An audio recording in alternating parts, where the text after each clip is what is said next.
Good morning and welcome to VSA Capital 5 Minute Morning Miner on Tuesday, the 23rd of August. Good morning, Paul. How are you? I'm very well, thank you. Very well. It's been exciting 24 hours here with exploration news releases.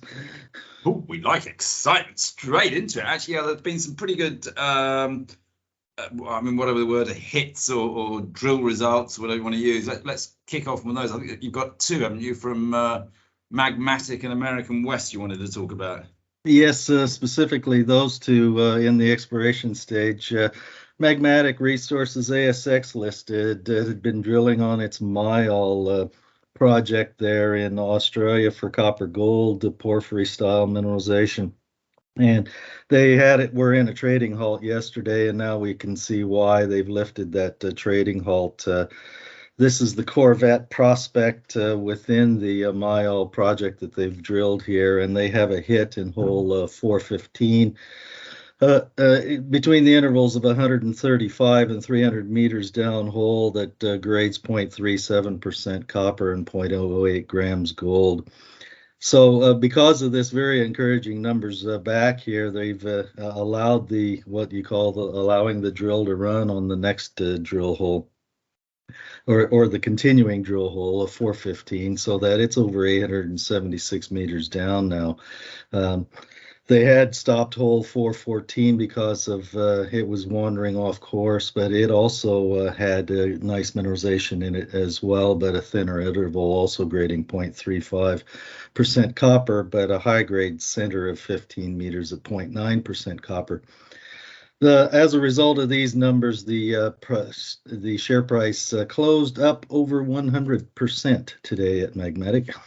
That's a nice trade for the day, a nice doubling, isn't it? Yes, it sure well is. done, Yeah. Magmatic.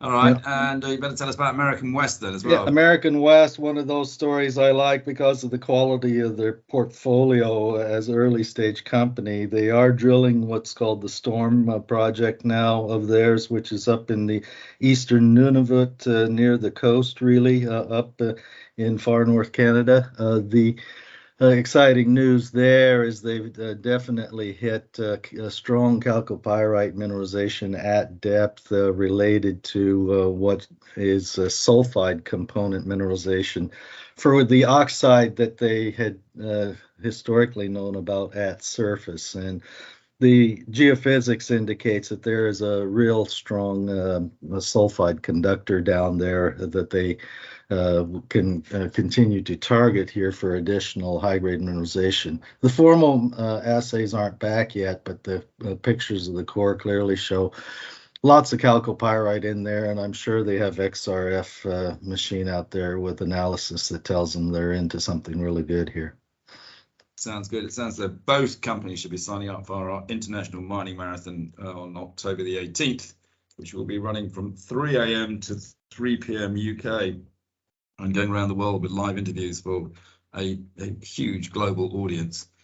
So if either of those companies are listening, please get in touch with us and join up.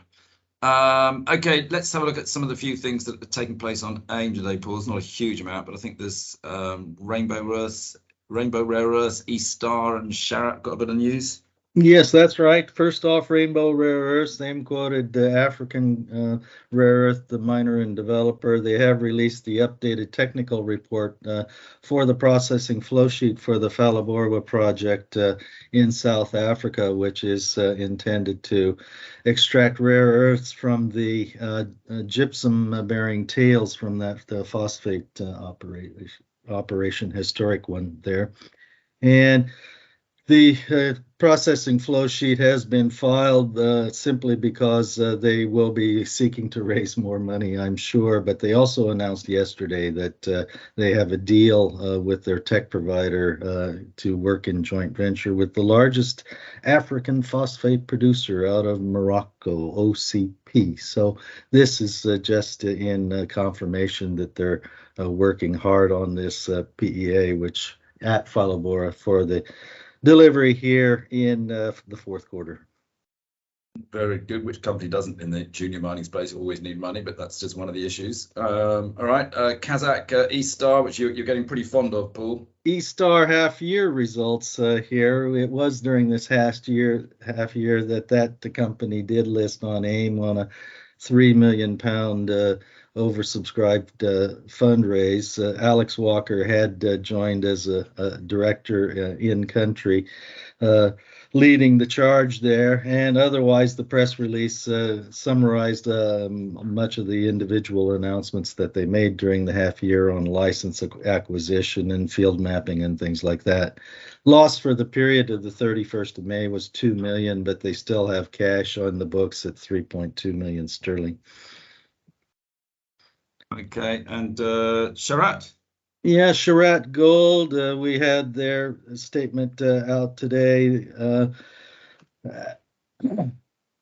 The project had they for the Kyrgyz Republic Kiziltash metallurgical test results was what they're reporting on here at this point. That particular project has a 5 million ounce JORC compliant resource at 3.8 grams per ton, but it's been held up by various permitting issues and social license to operate for a good 10 years now, although not all of that within Sharat.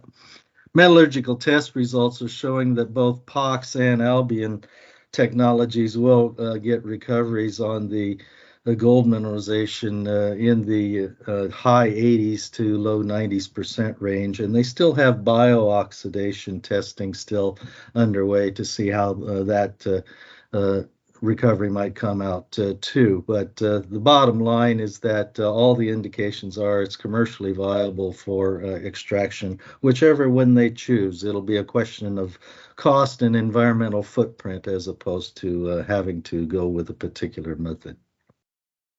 Very good. We've got a day there, Paul. But also, if anybody listening to this wants to know more information about the Shanghai Mining Club, which is, although it is Shanghai suggests it's all about China, it's not all about China. It's China and the rest of the world. It's a very low cost and efficient way of reaching out to more investors than any form of conference you attend where you pay fortunes. Do get in touch with us and let us ask us for information. Paul, you'll probably have to speak to Ollie tomorrow as I'm flying back up from Cornwall first thing in the morning on Eastern Airways. Highly recommend them. Very good airline. But I'll be back again on Thursday. All right. See you then.